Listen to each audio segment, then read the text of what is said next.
Okay, mic is off. You are on, my friend. Okay.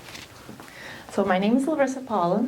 I first want to thank David for the opportunity and for being in my life. I met David where it was just God's plan in my life, I believe, to meet him.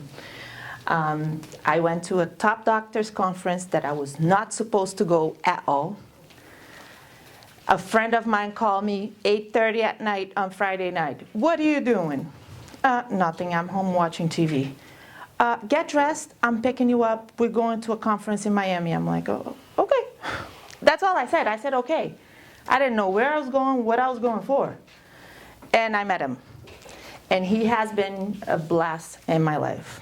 I also want to thank Axe Financial for hosting this event here for all of us. So my story is a little the inside out of everybody's story.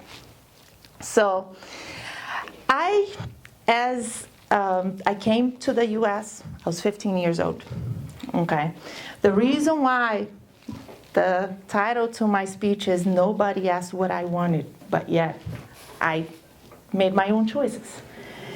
It's because I'm going to tell you a little bit about my life before the U.S. I was I grew up in a wealthy family in Brazil, very prestigious, having everything I want, literally everything. I literally lived my dream life until I was 15. And then 15, my nightmare began. How many of you have lived your dream life to the age of 15? Well then, to me, that was my dream life. It was Brazil. I grew up doing what I always used to do, love. Riding horses. I was a ballerina, not by choice, by my mother's choice, but I was there. I played the piano. I used to ride horses.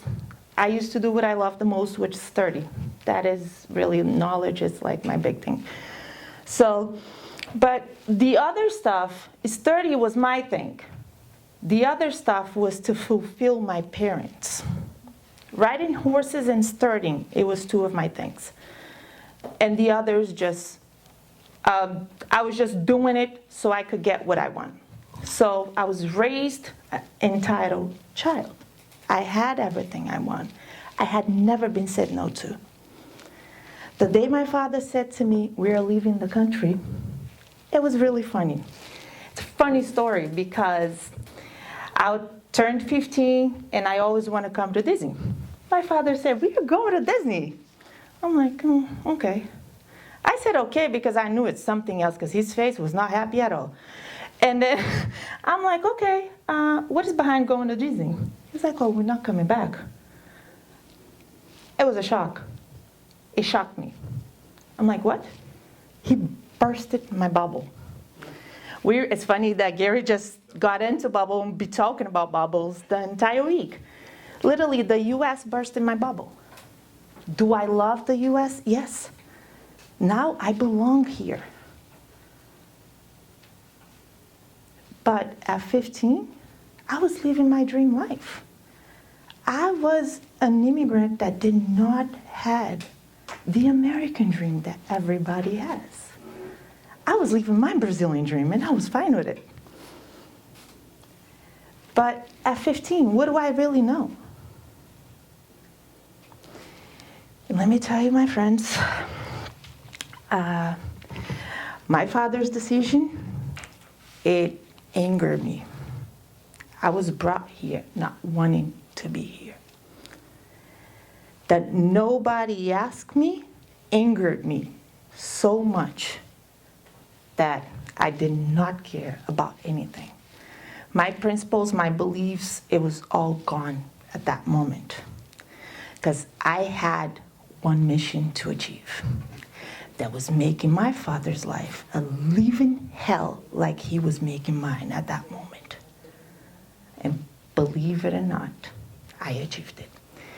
Now, how many of you has ever done anything on the power of anger or hurt or fear? I guess that's what we do every day, right? But is it, we let all those feelings cloud our judgments. And those feelings take the personality, takes who we are. See, growing up, my mother was very religious my entire life. Took us to church every Sunday morning. I used to judge everybody else because, hey, I was the princess. Remember, I was raised like a princess. Literally like a princess. I had a chauffeur. I had a house that looked like a mansion. So therefore, nothing really, when my father says American dream, excuse me, what dream? I have a mansion. I live in a mansion. You have multiple houses. I have a driver. I go shop by myself. What other dream can I ask for at 15? Excuse my language, but I was a little bitch. And I was. I used to say, I want this and I want it now. But guess what?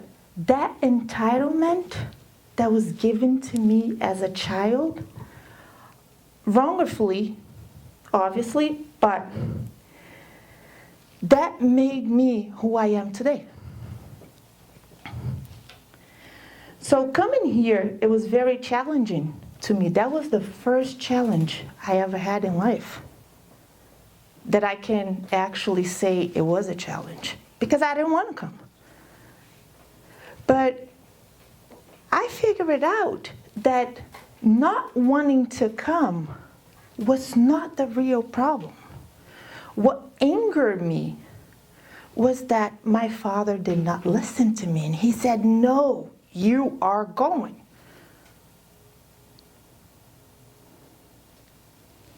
That no carried me away and took my life to paths that I never wished to be in, that I never seen myself in. I came here 15. I went to school. And as a teenager, trying to fit in a culture that did not accept me. I was different. It doesn't matter what difference you carry. Once you're different, you're different. People look at you different. And I'm 15. I've been praised all my life. Now all of a sudden, I'm uncomfortable. My bubble had burst. Somebody took me out of my comfort zone. I had done traveling, everything I love.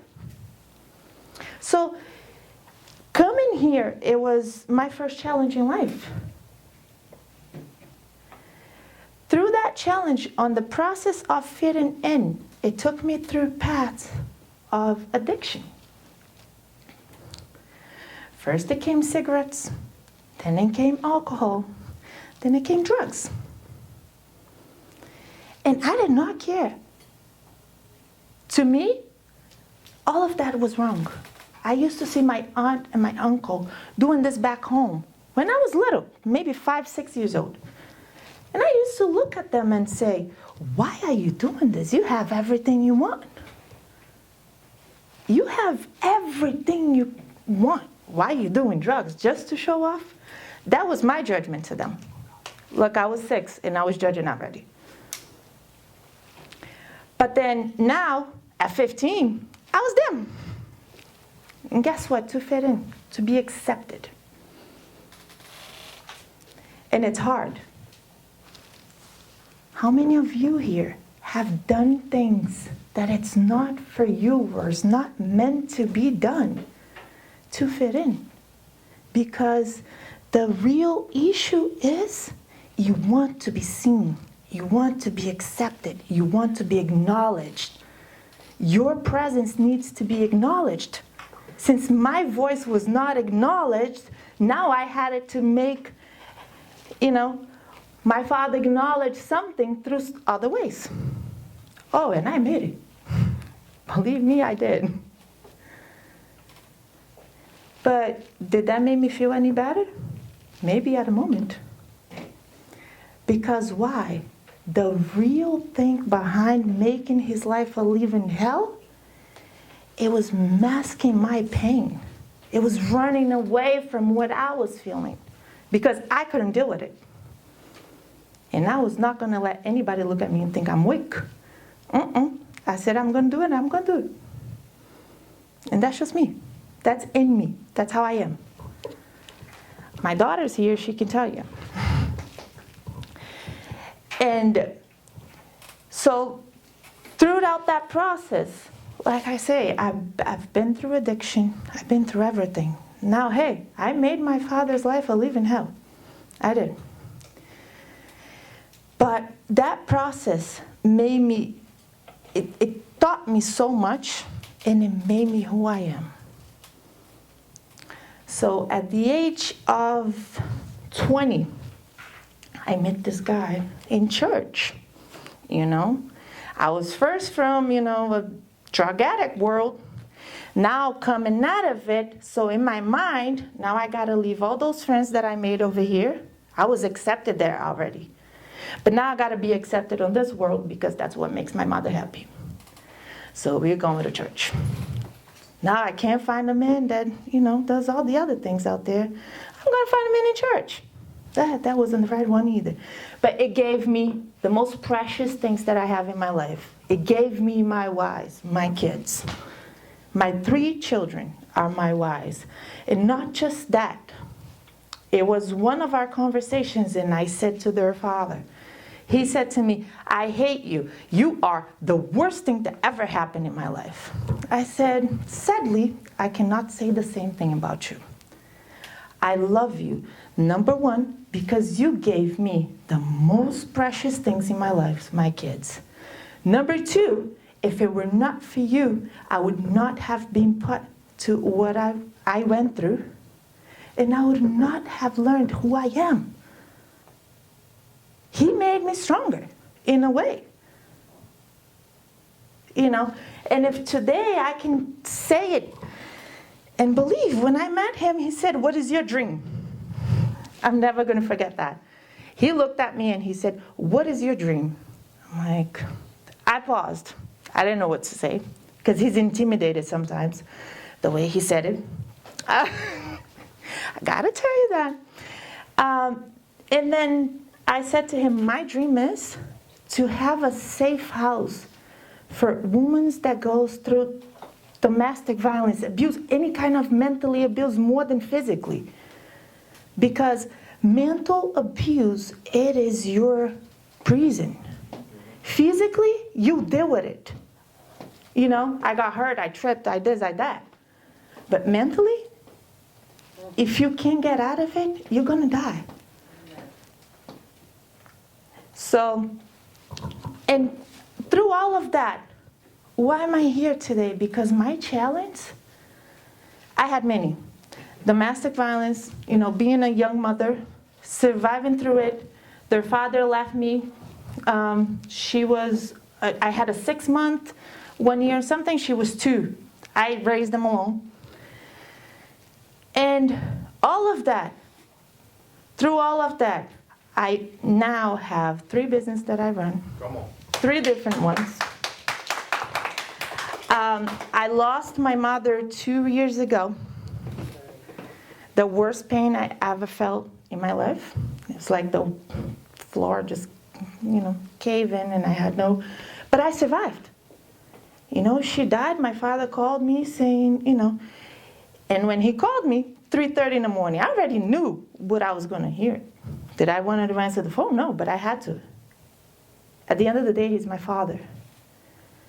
And it took me 22 years to forgive my father for something he has never done it to me. I did it to myself. It was my choice to be angry. It was my choice to be everything.